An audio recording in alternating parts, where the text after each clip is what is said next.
Hello, my name is Gabby Fernandez, and I will be doing this week's Rainbow Research on Race. The article that I decided to look over, review, and speak about is titled The Impact of African American Parents, Racial Discrimination Experiences, and Perceived Neighborhood Cohesion on Their Racial Socialization Practices. That's a mouthful. I know a lot of S's and TIONs and whatnot. I also have this information via PDF that I will be posting on the discussion section as well, which is what I'll be reading off of. So if y'all see my eyes shift back and forth, that's probably why. I just decided to put everything that we were supposed to look for in the article and just type it up and make it easier for me to read, easier for you guys to look over as well in case I'm speaking too fast or not clearly enough. So I will be posting that shortly after I post the video. I will be going over the general points of overview, the key research and lit review, discussion of methodology, and what I learned or what I found interesting about this particular article. So I'll be starting off with the overview for the article. Which starts with the parents' racial socialization messages are influenced not only by their own racial discrimination experiences, but also their perception of neighborhood cohesion and the gender of their adolescents. Also, parents' perception of neighborhood cohesion may influence the extent to which parents expect neighbors to help families socialize their children about and assist them in managing experiences with racial discrimination. It has been suggested that parents' racial socialization messages are influenced by their own racial discrimination that they've experienced in the past or currently experiencing, and the cohesiveness of the neighborhood. Furthermore, the content of parental messages delivered varies based on the adolescent's gender. The key research in the lit review is divided into two subsections since the article contained two different areas. The first section is titled Parental Racial Socialization Messages.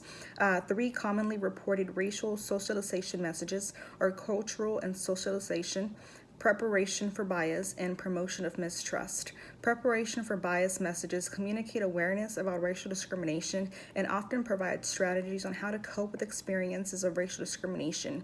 Research demonstrates that cultural socialization messages mitigate the adverse effects of racial discrimination on the youth's internalizing symptoms, externalizing behaviors, and resilience. The second section of the lit review is titled Predictors of Racial Socialization.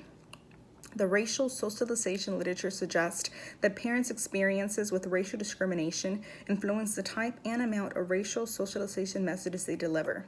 Supportive neighborhood social climate, parents may perceive support from neighbors, including assistance in monitoring and socializing their youth, contending with racial discrimination, and as such, this may reduce the amount of direct racial socialization messages the parents deliver themselves to their own children. There is evidence that African American boys may be at an increased risk of serious forms of racial discrimination, including being profiled and experiencing police-perpetrated violence. That sounds really familiar right about now. Can't put my finger on it though. Parents perceive that girls have a lower risk of being discriminated against compared to African American boys.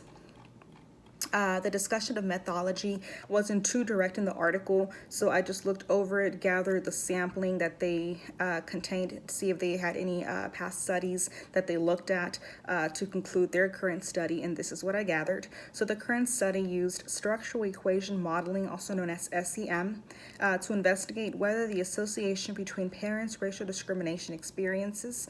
Considerable research demonstrates that cultural socialization messages mitigate the adverse effects of racial discrimination on youth's internalizing symptoms.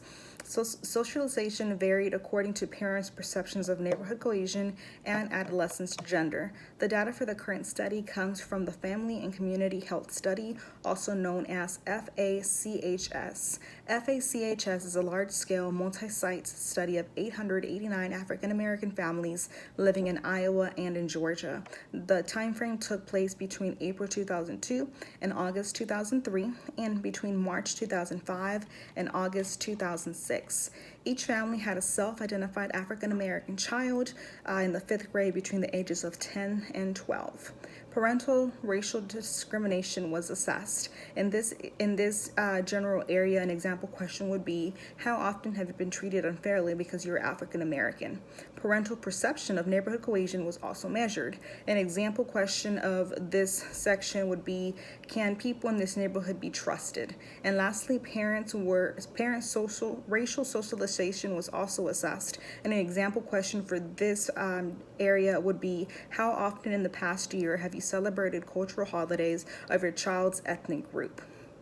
What I found interesting, or what I learned about this article, just pretty much added on to what is going on today, right now in the news daily, was how there is a distinct difference that in how African American parents have within males and females. I guess what I'm trying to say is there's a distinct way of, I wouldn't say caring, but a distinct way of protection, somewhat, I guess it can be said, in a way that females, yes, be careful, take care of yourself, but for males, because they have this stigma, because they have this discrimination that's already unfortunately put upon them, they're stuck in situations where it's out of their hands, and simply because of the color of their skin. In my family, being a female, my dad's major concern was sexual assault. Don't come home too late, be careful, watch your surroundings, carry your pepper spray, whatever it may be. But for African Americans, it's a little bit different. It's, day or night, clubs, libraries, wherever it may be, your own neighborhood. It's basically saying, be careful being Black, be careful being African American, be careful being a darker shade of color. And that, to me, even though it's very common sense to some people, I found it very interesting because, like I said, in my family, there's 2 boys, 2 girls, and that was the main thing. It was just, be careful. Sexual assault, people can do crazy things out there, but it was never to the extent of, be careful because you can be killed out there because of the color of your skin. And then my brother's being told something different. It was pretty much the same across the board. So even though it's something very small, or a small detail to many, I found it to be very interesting, because that, to me, just shows the heightened, I wouldn't even say scaredness, just a heightened precaution that parents have when it comes to their African American boys. So like I said, I will be posting the PDF on the discussion board as well, so y'all can view that information in case, like I said, I'm talking too fast or y'all cannot understand me or whatever it may be. That way y'all can view what I've read and just a summarization of the article as well. Hope you guys enjoy. Bye-bye.